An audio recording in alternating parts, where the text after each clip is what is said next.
Mapendo, mapendo, mapendo, mama. Mapendo, oh, mapendo, oh, mapendo, mama.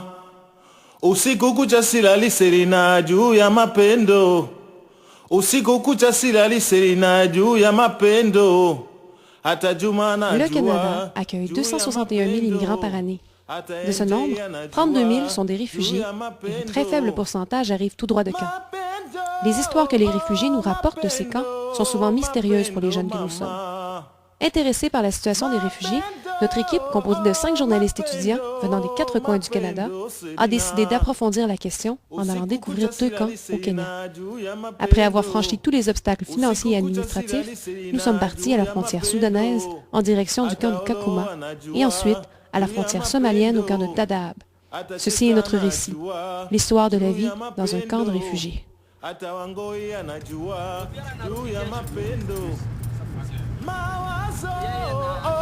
Mawazo, mawazo mama, unirudie, unirudie mpenzi Selina mama. Usiku kucha silali nawaza ewe Selina. Usiku kucha silali na kuwaza ewe Selina. Hata Olo anajua juu ya mapendo. Hata Asani anajua. Nous quittons les contrées luxuriantes du Rift Valley pour découvrir un paysage balayé par les vents, les sécheresses et les crues soudaines. 500 km de route, 3 jours de poussière à affronter, des rues défoncées, les insécures. Le camp de Kakuma accueille aujourd'hui 82 000 réfugiés. De groupes ethniques et religieux différents, parfois opposés par la guerre, les réfugiés cohabitent dans un espace restreint, dans un environnement aride, royaume des scorpions, sauterelles et moustiques porteurs de malaria. Mais le plus grand danger dans le camp reste celui de l'insécurité. Les attaques, les vols, les abus et les viols sont fréquents. À 18 h, les ONG et l'ONU quittent le camp pour leur zone protégée et laissent les réfugiés à eux-mêmes. Dépendant de toute aide accordée, un camp de réfugiés est un lieu où des exilés sont logés, nourris et soignés. L'aide apportée par les pays donateurs est une question de survie plutôt que de développement.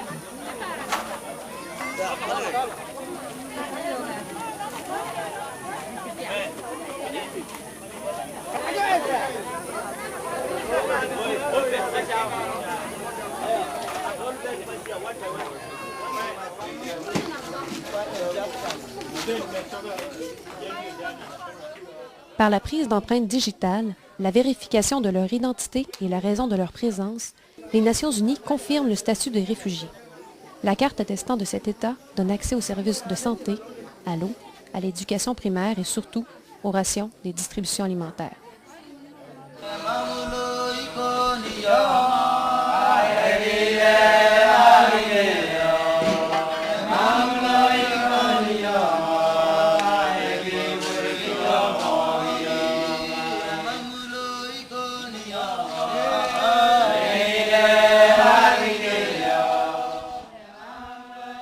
La vie du camp est rythmée par la distribution alimentaire bimensuelle.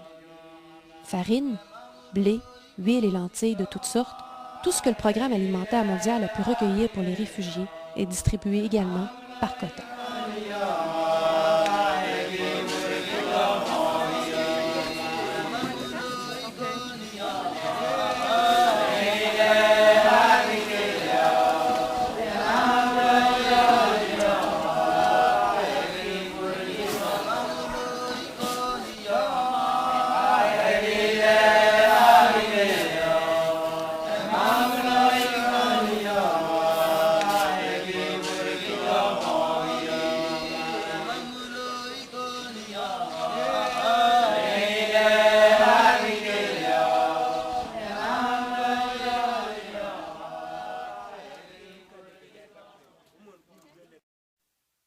Les enfants des camps de réfugiés ont accès à une éducation de base en vertu de la Charte des droits de l'homme.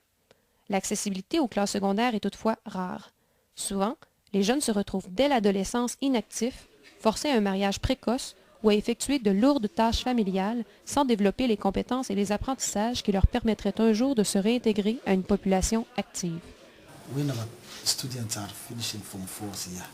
So to get a sponsorship is very difficult. To be sponsored to go, for example, to the college or university, What is the process of getting scholarships? Good grades also? The grades, yeah. The Program grades. that there are no scholarship that come out. Okay. It is very. We don't get them. Yeah. They don't get them. So they finish from force and you see them, they remain in the community or they are employed as primary teachers. Okay. So it is our challenge, another problem. Les femmes qui veulent avoir accès à l'éducation doivent le faire tout en assumant les tâches familiales qui leur incombent. Le manque de temps, les préjugés envers les femmes éduquées provoquent leur décrochage scolaire. Leur sélection par l'immigration des pays tiers est plus rare que celle des hommes, puisqu'elles ont moins de compétences à faire valoir. À l'école secondaire de Borton, à Kakuma, sur les 630 élèves, on retrouve seulement 76 femmes.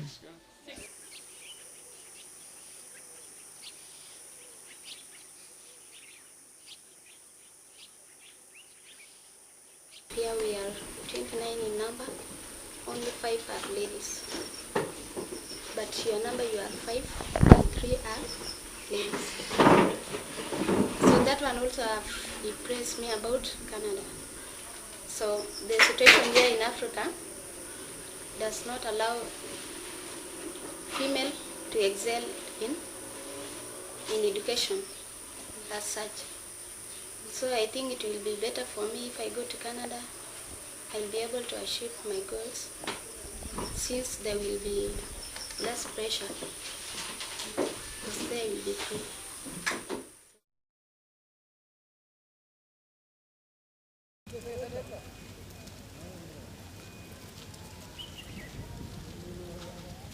Les réfugiés ont accès à des soins de santé gratuits.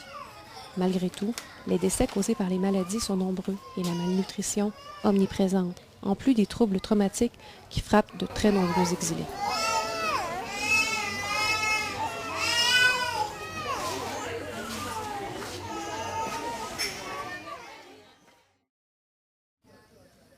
Grand nombre de réfugiés redoutent le retour dans leur pays natal. Tout y est à reconstruire. Les services médicaux, éducationnels, les infrastructures de base telles les routes ont été anéanties par la guerre. De plus, les sources de nourriture sont rares, les terres souvent minées et les compétences des réfugiés en agriculture se sont perdues avec les années d'exil.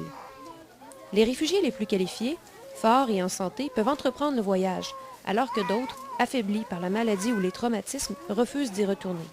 Pour l'instant, ils peuvent encore attendre avant le retour, mais pour les réfugiés du Sud-Soudan, les accords de paix signés confirment la perte de leur protection internationale et un retour obligé. Le camp de Kakuma, après 15 années d'existence, s'apprête à fermer.